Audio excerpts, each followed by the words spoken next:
नमस्कार दोस्तों, आप सबका स्वागत है।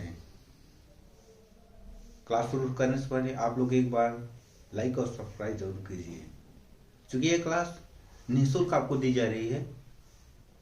कृपया आप लोग इसे सब्सक्राइब और लाइक जरूर कीजिए, इससे हमारा उत्साहवर्धन होगा। तो आइए आज की क्लास में हम लोग पढ़ते हैं शब्द विचार के बारे में। तो हेडिंग एक डालते हैं, शब्द विचार। शब्द विचार।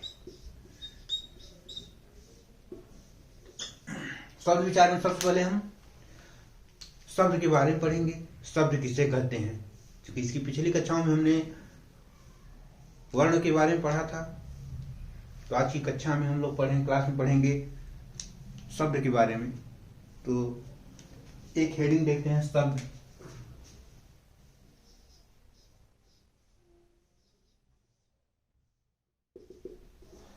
तो शब्द किसे कहते हैं? शब्द वर्णों का ऐसा समूह होता है जिससे एक सार्थक ध्वनि उत्पन्न होती है, और इन्हीं सार्थक ध्वनियों के समूह को ही शब्द कहा गया है।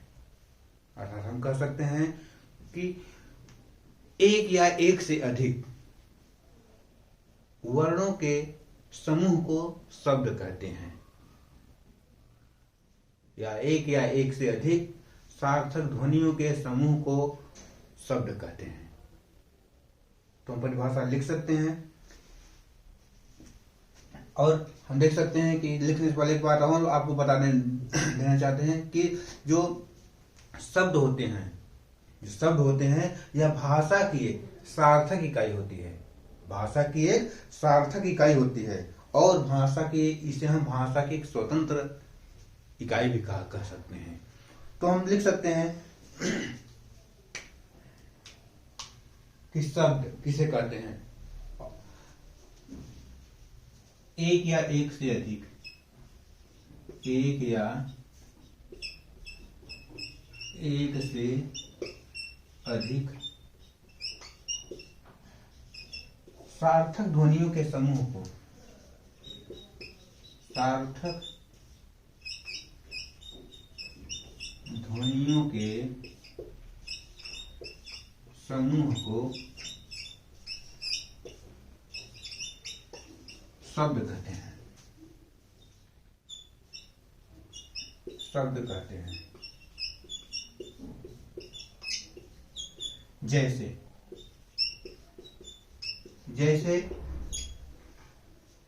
क प्लस म प्लस ल बराबर क्या बन गया? कमल।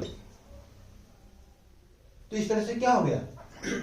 हमने आपको बताया कि क्या है शब्द। क्या है शब्द? एक या एक से अधिक सार्थक ध्वनियों के समूह को शब्द कहते हैं। अर्थात एक या एक से अधिक वर्णों के सार्थक समूह से जो बना ध्वनि समूह होता है, वही क्या होता है? शब्द होता है। जैसे हमने लिख लिया क धन म धन ल बराबर क्या हो गया? एक कमल। तो कमल एक सार्थक शब्द हो। अगर इसमें से हम क को हटा दें, तो क्या हो जाएगा? एक सार्थक शब्द नहीं रह जाएगा। तो इस तरह से तो क्या हो जाता है? यह एक शब्द हो गया। तो इस तरह से हम कह सकते हैं कि वर्णों या ध्वनियों के समूह को शब्द कहते हैं। अर्थात वर्णों या ध्वनियों के समूह से बने सार्थक ध्वनि समूह को शब्द कह सकते हैं। तो हम इसलिए परिभाषा यह हो गई, एक या एक से अधिक सार्थक ध्वनियों के समूह को शब्द कहते हैं। अब शब्द के हम भेद के बारे में जान लेते हैं। अब शब्द के भेद, किन आधारों पर हम शब्द के भेदों को हम कर सकते हैं? तो शब्द के भेद हम एक चार्ट के आधार पर हम आपको बताएंगे कि शब्द के भेद कितने भेद होते हैं। तो शब्द के भेद, एक हेडिंग आप लोग डाल लीजिए, शब्द के भेद। शब्द के भेद। अब शब्द के भेद, शब्द के कई भेद होते हैं। अब इसके वर्गीकरण के आधार पर इसको हम लिख सकते हैं वर्गीकरण के आधार पर शब्द के भेद। वर्गीकरण के आधार पर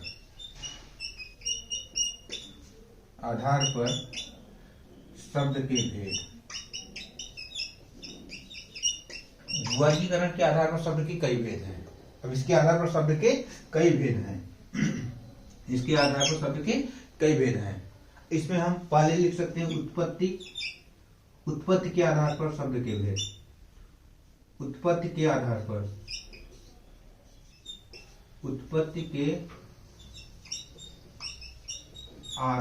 पर दूसरा है रचना या बनावट के आधार पर। रचना या बनावट के आधार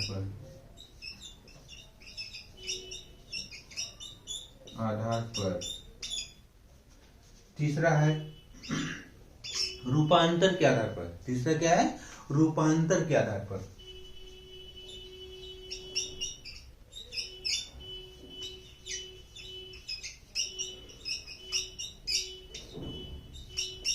और चौथा है आपका अर्थ के आधार पर।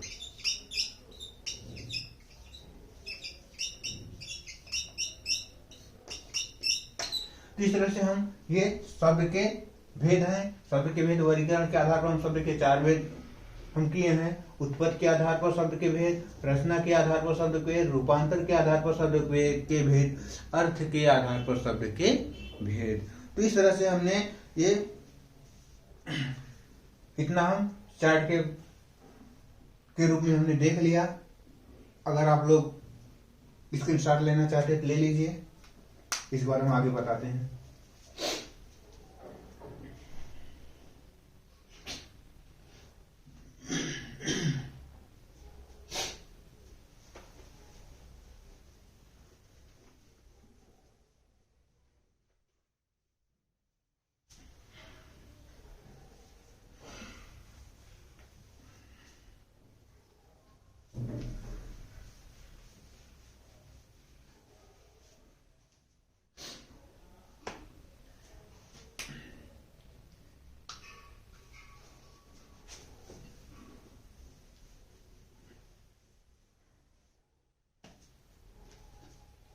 एक हेडिंग डालते हैं उत्पत्ति के आधार पर, या एक चार्ट हम बना देते हैं फिर से। शब्द के भेद, शब्द के भेद, शब्द के भेद यानी वर्गीकरण के आधार पर। इसमें हम लिख सकते हैं वर्गीकरण के आधार पर।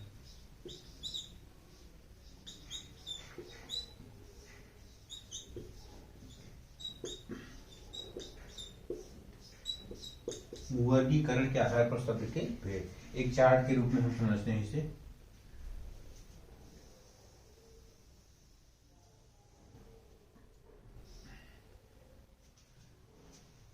इसमें हम नंबर 1 लिखते हैं उत्पत्ति के आधार पर। क्या है? उत्पत्ति के आधार पर। दूसरा है आपका रचना के आधार पर। दूसरा क्या है? रचना के आधार पर।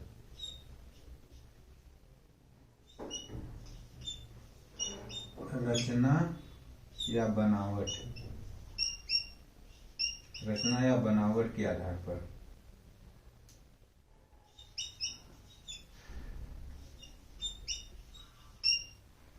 आधार पर, रचना या बनावट के आधार पर। तीसरा है आपका रूपांतर के आधार पर। रूपांतर के आधार पर।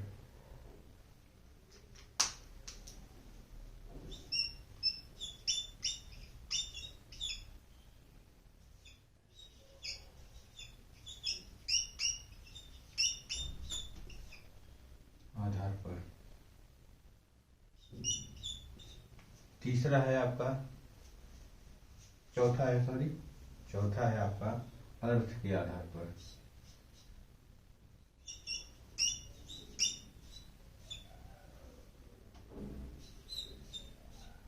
अर्थ के आधार पर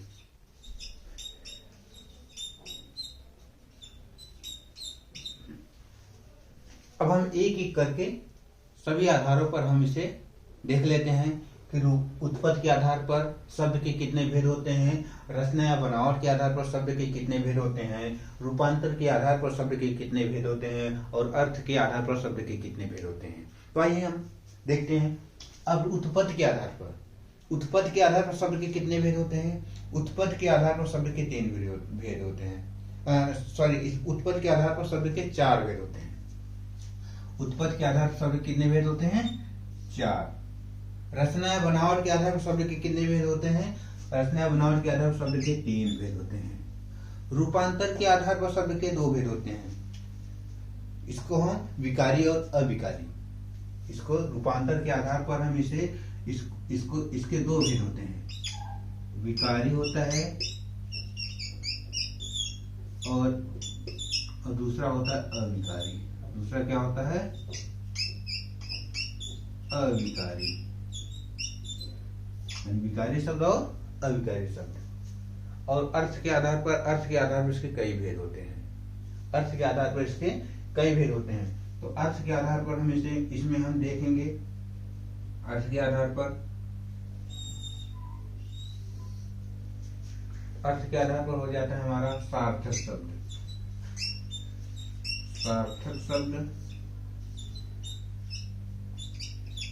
निरर्थक शब्द,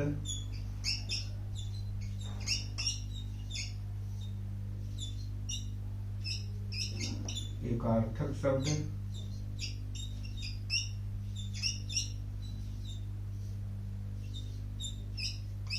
अनेकार्थक शब्द,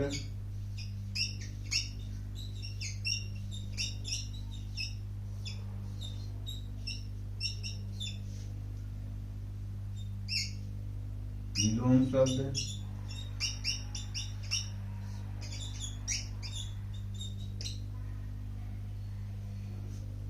पर्यायवाची शब्द,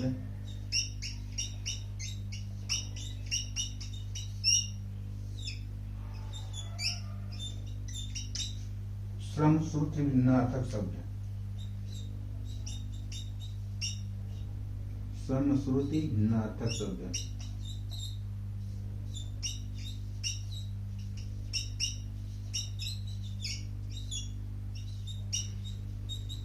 समश्रुति भिन्नार्थक शब्द। अब हम उत्पत्ति के आधार पर हम देखते हैं। उत्पत्ति के आधार पर शब्द के कितने भेद होते हैं? उत्पत्ति के आधार पर शब्द के 4 भेद होते हैं। पहला कौन सा शब्द? पहला हो जाता है आपका नंबर 1, उत्पत्ति के आधार पर शब्द के 4 भेद। तत्सम शब्द, तद्भव शब्द,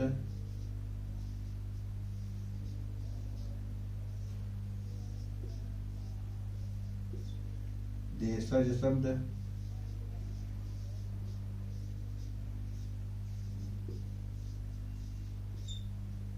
विदेश शब्द या विदेशी।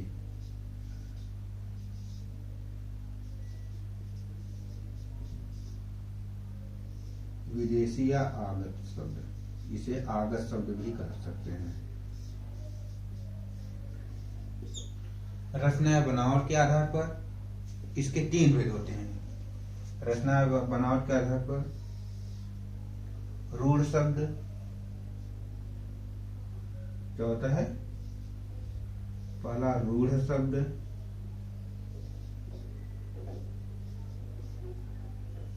दूसरा यौगिक शब्द,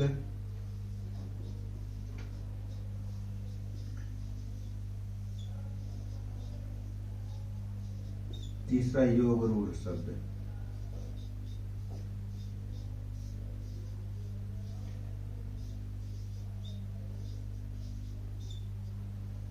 विकारी शब्द में विकारी शब्द में हम लोग देख लेंगे विकारी शब्द में कितने भेद होते हैं शब्द के। विकारी शब्द में इसमें भी 4 भेद होते हैं, इसमें भी। तो इस विकारी शब्द में हम लिख सकते हैं, विकारी शब्द में आ जाएंगे हमारे संज्ञा,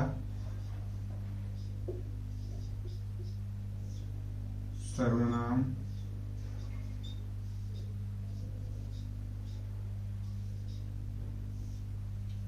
विशेषण,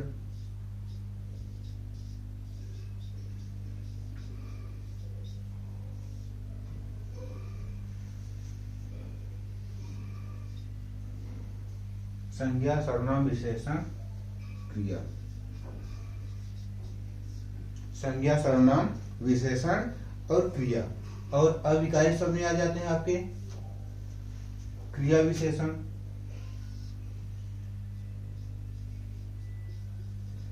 क्रिया विशेषण,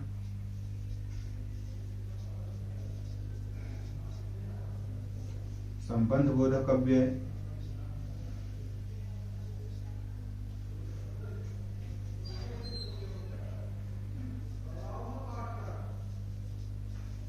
संबंध बोधक अव्यय,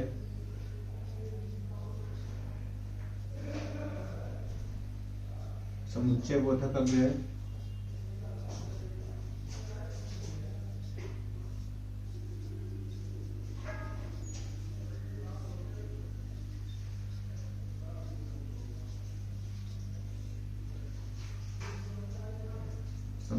समुच्चय बोधक अव्यय और विस्मयादि बोधक अव्यय।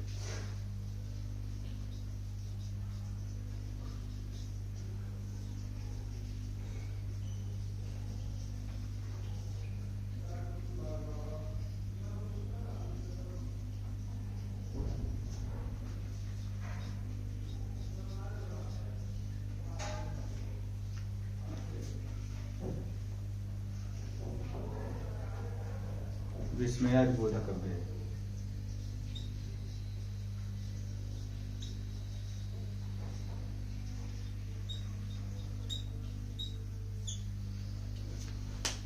इस तरह से हम शब्द के भेद के बारे में हमने, चार्ट के बारे में हमने ये आपको बताया। इस तरह से क्या होता है, शब्द के भेद, शब्द के वर्गीकरण के आधार पर शब्द के भेद। पहला है उत्पत्ति के आधार पर, दूसरा रचना या बनावट के आधार पर, तीसरा रूपांतर के आधार पर, चौथा अर्थ के आधार पर। अब उत्पत्ति के आधार पर शब्द के कितने भेद होते हैं? उत्पत्ति के आधार पर शब्द के 4 भेद होते हैं। तत्सम शब्द, तद्भव शब्द, देशज शब्द और विदेशज शब्द। रचना बनावट के आधार पर शब्द के 3 भेद होते हैं, रूढ़ शब्द, यौगिक शब्द, योग रूढ़ शब्द। और रूपांतर के आधार पर विकारी शब्द और अविकारी शब्द। विकारी शब्द में संज्ञा, सर्वनाम, विशेषण, क्रिया। और अविकारी शब्द में क्रिया विशेषण, संबंध बोधक अव्यय, समुच्चय बोधक अव्यय, विस्मयादि बोधक अव्यय।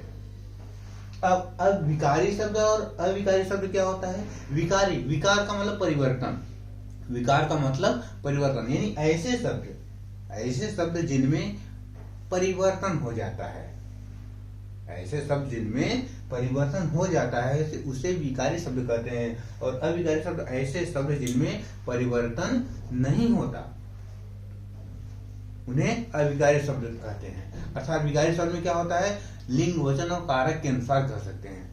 ऐसे शब्द जिनमें लिंग, वचन और कारक के कारण, लिंग, वचन और कारक के कारण शब्द में अगर किसी भी प्रकार का परिवर्तन हो जाता है तो उसे विकारी शब्द कहते हैं। और अविकारी शब्द ऐसे शब्द होते हैं जिनमें लिंग, वचन और कारक के अनुसार किसी भी प्रकार का कोई परिवर्तन नहीं होता, तो ऐसे शब्द को अविकारी शब्द कहते हैं।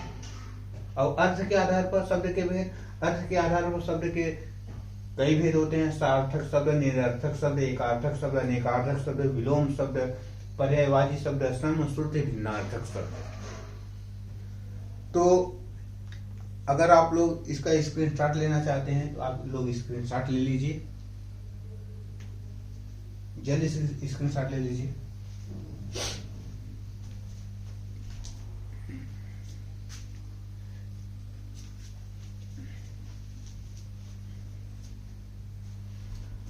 आइए एक बार हम इसे फिर से समझते हैं। शब्द किसे कहते हैं? वर्णों या अक्षरों के समूह को शब्द कहते हैं, अर्थात एक या एक से अधिक वर्णों के समूह को जिससे एक सार्थक शब्द बनता है या सार्थक अर्थ निकलता है उसे शब्द कहते हैं। अर्थात एक या एक से अधिक वर्णों के सार्थक ध्वनि समूह को शब्द कहते हैं। जैसे हमने बताया आपको क धन म धन ल बराबर कमल। अब पुस्तक धन आलय, अगर पुस्तक हम कह दिया जाए, हाँ, या हिमालय कह दें, हाँ, तो इसमें अलग अलग टुकड़ों में, जैसे पुस्तक कह दिया गया, प है, प में उ है, आधा जो स है दंत स, त है, क है, ये अलग अलग वर्ण हैं। अगर इन अलग अलग वर्णों को हम एक समूह में रख देते हैं तो इससे एक सार्थक अर्थ निकलने लगता है, और इसी सार्थक अर्थ से बने शब्द ध्वनि के समूह को ही शब्द कहा गया। तो अगर प में उ जोड़ करके, स जोड़ करके, त जोड़ करके, क जोड़ करके हमने एक सार्थक शब्द बना लिया तो हो गया क्या? पुस्तक। तो पुस्तक की किताब हो जाती है, किसी भी प्रकार की हो जाती है किताब, इसका एक अर्थ निकलने लगता है, यही हो जाता है हमारा शब्द। अब शब्द के भेद, शब्द के हमने भेद पढ़ा, हाँ, शब्द के भेद वर्गीकरण के आधार पर शब्द के कई भेद होते हैं, वर्गीकरण के आधार पर शब्द के कई भेद होते हैं। अब शब्द के कई भेद कौन कौन से हैं? आपका पहला है आपका उत्पत्ति के आधार पर शब्द के भेद, रचना या बनावट के आधार पर शब्द के भेद, रूपांतर के आधार पर शब्द के भेद, और अर्थ के आधार पर शब्द के भेद। अब इसमें हम उत्पत्ति के आधार पर हमने क्या पढ़ा? उत्पत्ति के आधार पर शब्द के 4 भेद होते हैं, तद्भव, तत्सम, देशज, विदेशज। और रचना या बनावट के आधार पर शब्द के 3 भेद हमने पढ़ा, रूढ़ शब्द, यौगिक शब्द, योग रूढ़ शब्द। रूपांतर के आधार पर हमने शब्द के 2 भेद पढ़ा, विकारी और अविकारी। और विकारी शब्द में भी विकारी शब्द कई भेद है, संज्ञा, सर्वनाम, विशेषण, क्रिया। अविकारी में क्रिया, विशेषण, संबंध बोधक अव्यय है, समुच्चय बोधक अव्यय है, विस्मय बोधक अव्यय है। अर्थ के आधार पर शब्द के कई भेद हैं, सार्थक शब्द, एकार्थक शब्द, निरर्थक शब्द, निकार्थक शब्द, विलोम शब्द, पर्यायवाची शब्द, समश्रुति भिन्नार्थक शब्द। तो दोस्तों, आपने इस क्लास में शब्द के भेद, शब्द के बारे में पढ़ा, शब्द के भेद के बारे में पढ़ा। तो नेक्स्ट अगली कक्षा में हम फिर से आपको इनके बारे में हम बताएंगे और एक एक करके दिखवाते हुए आगे बढ़ेंगे। आप अगर नोट्स बनाना चाहते हैं तो आप नोट्स बना सकते हैं। तो और क्लास बंद करने से पहले मैं आपसे एक बार फिर से विनम्र निवेदन करता हूं कि आप लोग चैनल को लाइक और सब्सक्राइब करने के साथ शेयर जरूर कीजिए। धन्यवाद।